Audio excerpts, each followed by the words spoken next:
What do you want to da-da-da? What do ya wanna da-da-da? I have no idea what to da-da-da.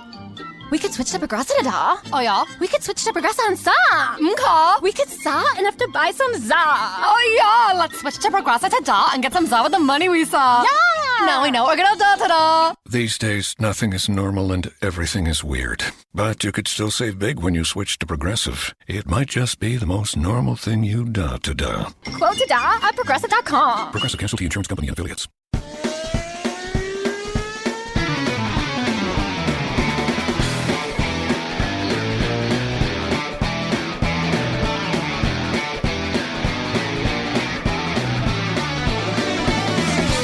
Hey guys, welcome to this week's episode of the Inside Line Formula One podcast. Guys, we're back from Spa, back from the Belgian Grand Prix, and straight into the studio we've come to record for y'all, so it's been quite hectic. Well, I honestly wish we would have said that we're back from Spa, straight into the studio and off to Monza tomorrow, but I think time has to wait for that. Viral, I hope you remember that nothing stops us from visiting literally all the races on the calendar, except for time, goddammit. And life, except for time and life, but it was I thought you'd say that the podcast is your life and Formula One is your life and we ride on the spot and that is your life, but okay. Well, as you guys know, we have a traveling setup so that we do podcasts from the circuits and the racetracks when we visit them, but for now I am pleased to be in the studio.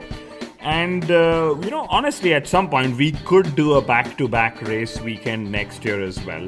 Because there's going to be 7 back-to-back racing Grand Prix weekends in the 2020 Formula One calendar. Formula One's going to try and squeeze, or actually they are squeezing 22 races between March and November.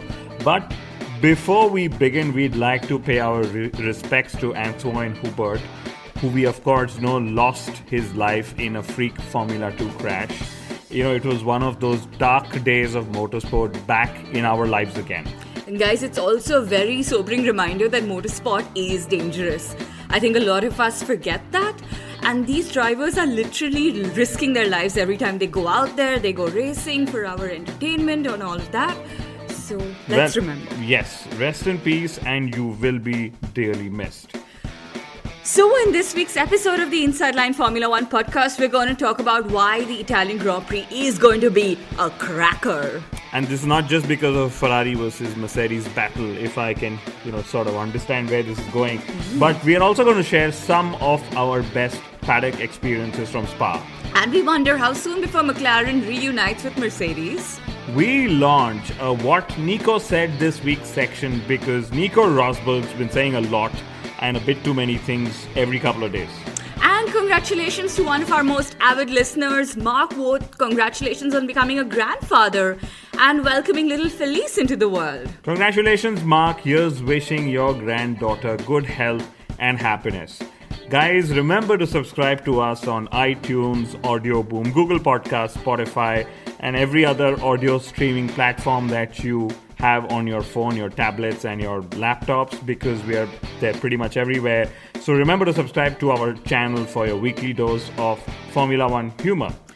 Great. So Kunal, let's start with the 22 race calendar. I was in Sebastian Vettel's media session in Spa, and he said that he preferred the good old days, 16 odd races or so.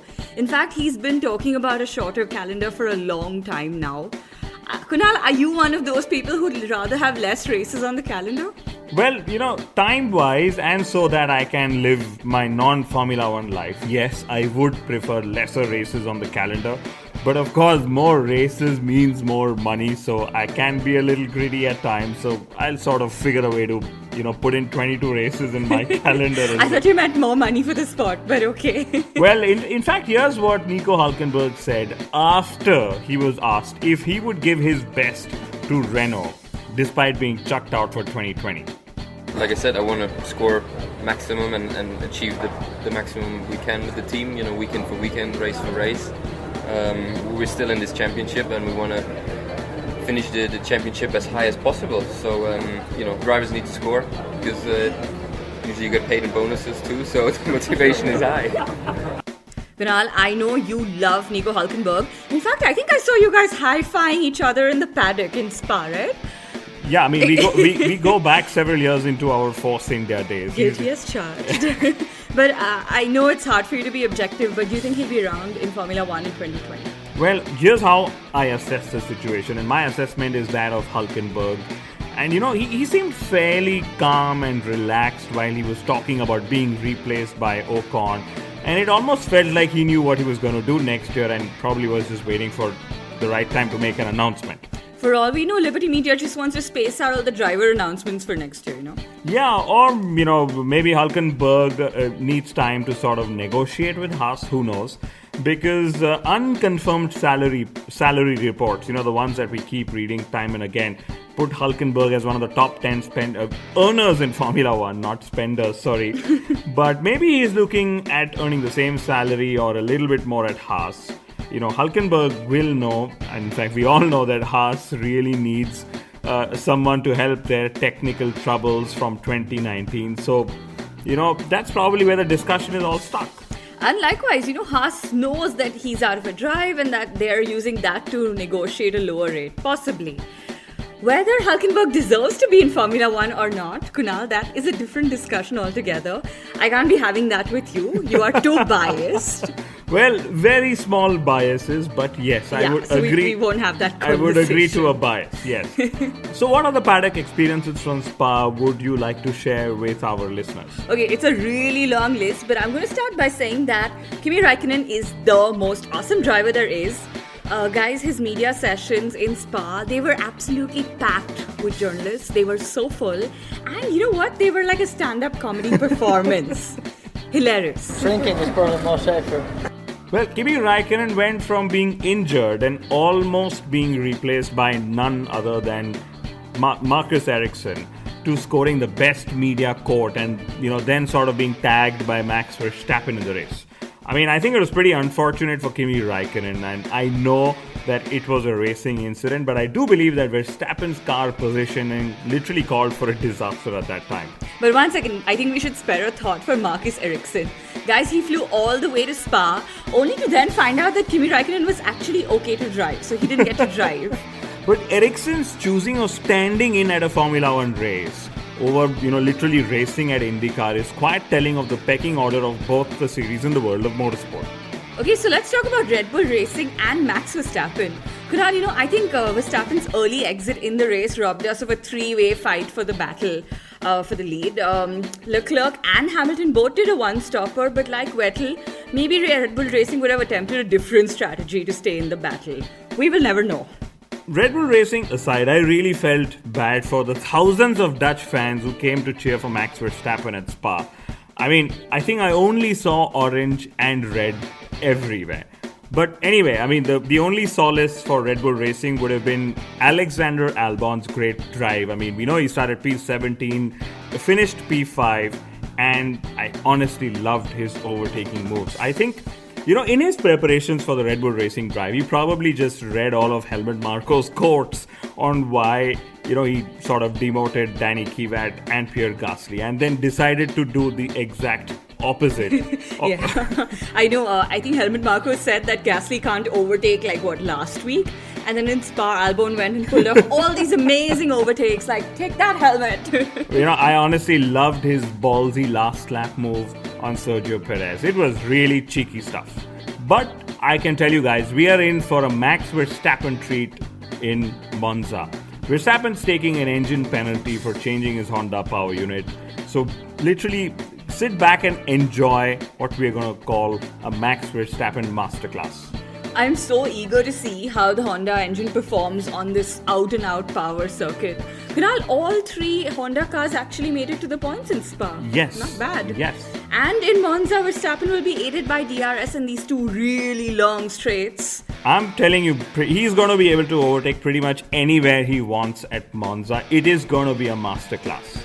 In fact, Spa and Monza are the two circuits that display the sheer speed for Formula 1 cars. It's a treat for all of us fans. In Spa, all manufacturers had issues with their engines, barring Honda. Such strange times we actually live in. I never thought we'd say something like that on the podcast, but here we are, guys, ladies and gentlemen. Anyway, Renault's retirements with the McLarens, that was just eerie, right? So Sainz's engine failed a lap before the start of the race, and then Lando Norris's failed a lap before the end of the race. Like, what is happening? Well, you heard it here first, guys. And Mr. Ron Dennis, McLaren will reunite with Mercedes soon enough. And I think, personally, the chassis is at a place finally where it should be. It's a McLaren grade chassis, and it now needs a better engine. And that could mean that Renault could go from being the most supplied engine to the least supplied engine on the grid in a span of 2 years. How things can change. It's Formula One. Anyway, back to Monza. So we know it's Ferrari's home race, and do you think they actually can win? It's been, 9 years since Alonso won it at Monza for the Tifosi? I'm sure they're very impatient. Well, Spa and Monza are two races that Ferrari should win. They already have won in Spa, and they could well still win it in Monza. And I think it's going to be down to Mercedes' tyre strategy and tyre degradation versus Ferrari's engine power. That's what the battle is going to come down to. We saw Hamilton do that to Kimi Raikkonen in Monza last year, and then we almost saw a repeat of that in Spa this year with Charles Leclerc. I'm just really hoping that Max Verstappen will be a factor in the whole, strategy equation for both teams this Sunday. Of course, he's going to be starting at the back, but I'm sure he's going to be climbing up. So let's see how many laps before he can get into the top 6. And then how much deeper, from the top 6 that he ends up finishing. I think Ferrari's Netflix special episode is going to be shot in Italy this weekend. So let's really hope that they're not distracted by that. And then they use that as a reason to not participate the year after. Yeah, we all know what happened in Germany with Mercedes. Yeah, I also think we're going to have a few announcements in Monza, In fact, Monza made an announcement just when we entered the studio, guys. The Temple of Speed is going to be on the Formula One calendar till 2024. That is amazing news. Basically, if Ferrari doesn't win this Sunday, they'll have 4 more years to try and win in front of the Tifosi. That's what it means. And I think Nico Hülkenberg, an announcement could come up. One with Haas, I'm speculating. Yeah, here's how I see it. Grosjean and Hülkenberg both have been saying that they're confident of being in Formula One in 2020. So could one of them actually end up going to Williams to replace Robert Kubica? And the other strangest thing I've seen about this silly season is the news about Esteban Ocon. Not about him joining Renault, but the fact that he is going to become a Renault driver. But his career would still be managed by Mercedes. Now, Renault insists that this isn't a typical loan arrangement, the kind of arrangement that they had with Red Bull for Carlos Sainz Jr., but that they actually have a proper racing contract or an employment contract with Esteban Ocon. Now, I somehow get this strange feeling that if Mercedes is involved in Ocon's career while he's still a Renault driver, there could be a good chance we will soon hear something to the tune of, hey, a contract is just a piece of paper after all. I'm just feeling bad for Valtteri Bottas amid all of this. I feel bad for Cyril. I just wonder how Renault manages to get themselves in these strange situations that just don't exude confidence. Like, Kunal, somehow there's such little confidence in their ability to just turn things around, despite the fact that there are some great people working there. And they have some really tasty coffee in their motorhome. Tried and tested. But jokes aside, I wish to see Renault build a car that makes use of Ricciardo and Ocon's speed and talent. Like, at the moment, things are cute because they're putting out these Employee of the Month videos with Ricciardo, but that's not what Ricciardo is known for. Apart from his humor, he is known for his speed, his performance, his ability to overtake, and nothing replaces solid on-track performances for me. Yeah, actually, maybe this is breaking news as well. Esteban is also Australian. Yeah, he has an Australian passport. So. That was just hilarious. Kunal, at least we're getting laughs from Daniel Ricciardo, if not the speed. And I also think you should start an Employee of the Month for the Inside Line Formula One podcast so I can win it every month. Will you do such cool videos like Daniel Ricciardo? Anything. Just want to win, Kunal. Well, while Ricciardo is fighting for the Employee of the Month, Max Verstappen and Charles Leclerc have made it to the list of the most marketable athletes on planet Earth. And guess who's been kicked out? Lewis Hamilton is off that list. Yeah, Lewis Hamilton is now the most marketable vegan athlete. I think he should still lead that list. Limited competition, but still. And Kunal, I can really understand why Max Verstappen is on that list. But Leclerc's entry is a bit surprising, right? It is. I mean, early days, I still think Verstappen's attitude and personality is probably what drives so many people towards him. But moving on, Hamilton's opened a vegan burger restaurant called Neat Burger. I'm sure you guys all heard about that. Yeah, and Kunal, I can see you looking at me with great expectation on your face, but I am not going to crack the hamburger joke again. Oops, I just did. And Kunal, we should check with him if Gerard Berger has actually partnered with Hamilton for this business. You did not. You wanted me to say it. Come on. Well, I read a comment online that Hamilton's burgers taste like McDonald's. I don't know if that's a good thing or a bad thing. Yeah, I think he's got some serious taste development to do, but... In-season taste development, that's what Hamilton's going to call it. But can you imagine you go to a near burger joint and then you have like Hamilton merchandise on sale and Hamilton's music being played and maybe his races being telecast and I don't know. You know, for all I care, for me it's all about, can I get a chance to drive one of Lewis Hamilton's Formula 1 cars at a Neat Burger joint? That's what I'm going to be looking for. Yeah, I mean, that would be You can the have the burger. The vegan burger, yes. Well, so along with the What Wolf Said This Week section, I'm actually now going to start a What Nico Said This Week section, because Nico being our 2016 Formula 1 World Champion, Nico Rosberg. Oh, him, right. I thought you were going to introduce him as Formula 1's most famous YouTube influencer or something. So Formula 1's most famous YouTube influencer, Nico Rosberg, said that Sebastian Vettel was like Rubens Barrichello in Spa. Yeah, it's so strange. It's like one race where Ferrari made Vettel play wingman and boom, there's this comment about him being Barrichello. Like, poor Barrichello always gets dragged into it. Does no one think of Rubens Barrichello? Still. Especially if you're Nico Rosberg, you're definitely not thinking of Rubens Barrichello. But, I think Nico Rosberg is pretty lucky that he quit before Ferrari and now Red Bull have started to challenge Mercedes, because had he not kept pace with Lewis Hamilton, then there would have been a good chance that he would have become Hamilton's wingman and not Valtteri Bottas.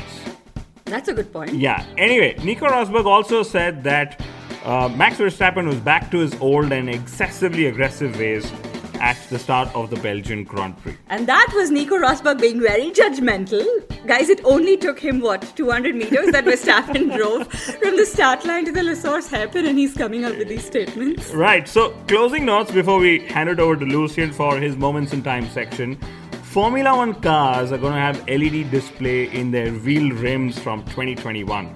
Well, at least they will attempt something of that sort is what they're saying. Yeah, and I like the thought behind that, to give fans more information about their driver, the position, pit stops, etc. Thoughtful. Yeah, I mean, guys, you should know that such an idea of an on-car display was actually put forward by Anthony Hamilton, Lewis Hamilton's father.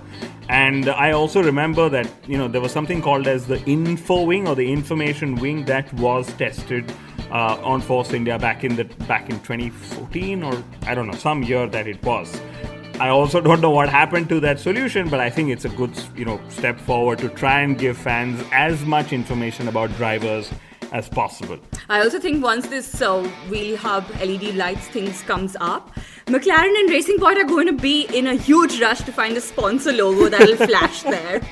This is what I remember happened with the Halo, because McLaren went and got a 1 or 2 race sponsor, and then Racing Point just went and got like a season-long sponsor purely for the Halo. But that means that this could be like a shootout between Zach Brown and Steve Kerno, my former colleague at Force India. And the other aspect of 2020 that I can't really, wait for is Formula 1 testing new formats during certain Grand Prix weekends. Of course, a lot has not been said about this yet, but I already hear that a new qualifying format might be attempted.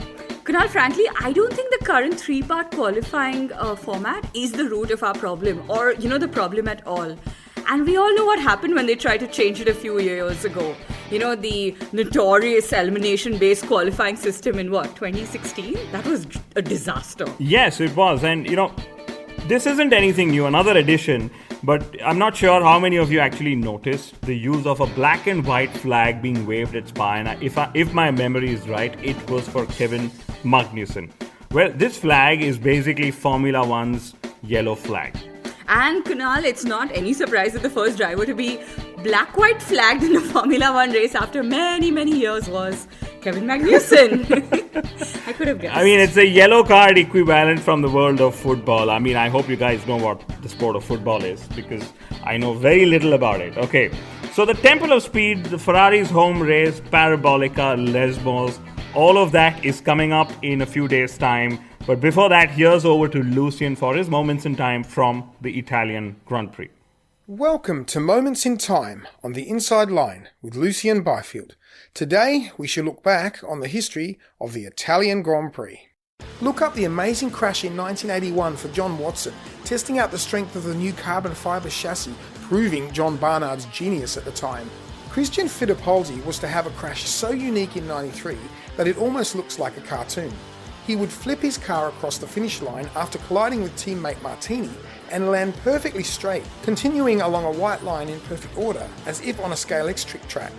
Derek Warwick would test out his dodgy 1990 Lotus by slamming it into the guardrail coming onto the main straight, sliding upside down, and with his helmet scraping on the ground. Now he would take the restart, clearly more brawn than brains. Monza has a very tainted history too regarding fatalities for both drivers and spectators. A marshal would be killed in 2000 when a massive collision saw multiple cars crash out of the race. Sadly, Ronnie Peterson was to lose his life after a massive shunt in 78. Posthumous world champion in 1970, Jochen Rindt, was also to lose his life here in qualifying, yet had such a points haul that he still won the title even though the season was not over. The list goes on with the death of Wolfgang von Trips in 1961, also killing 14 spectators.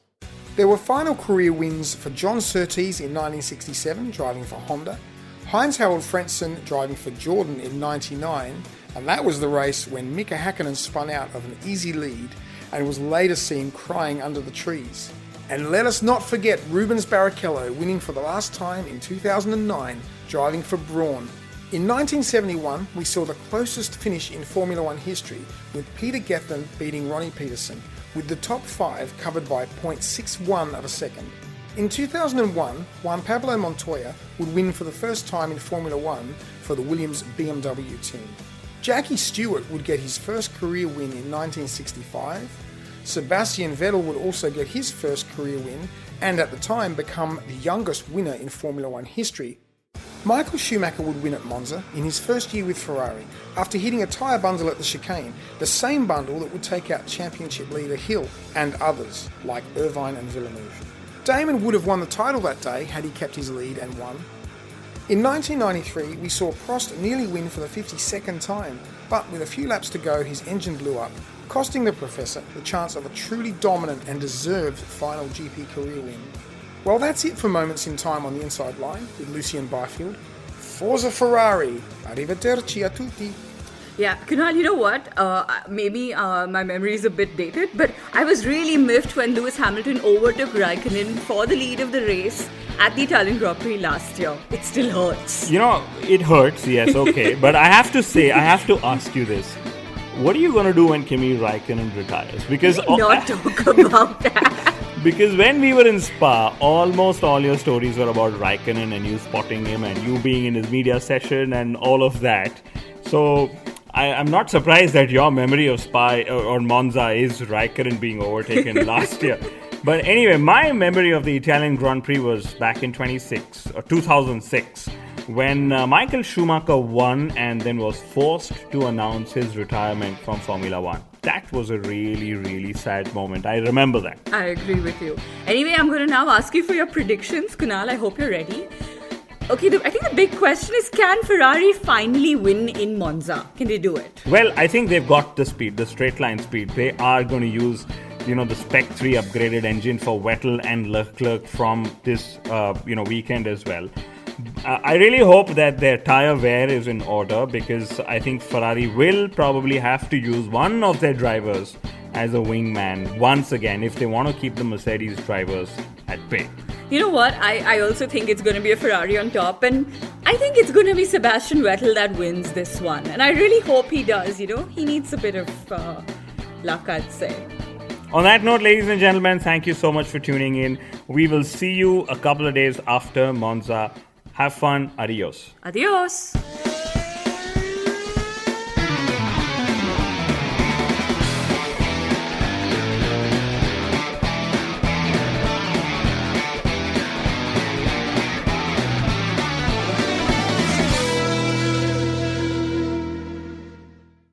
I'm Annie Apple, and I'm here to invite you to come and listen to my new podcast series, Raising a Pro. It's the most intimate sports-related conversations you will hear.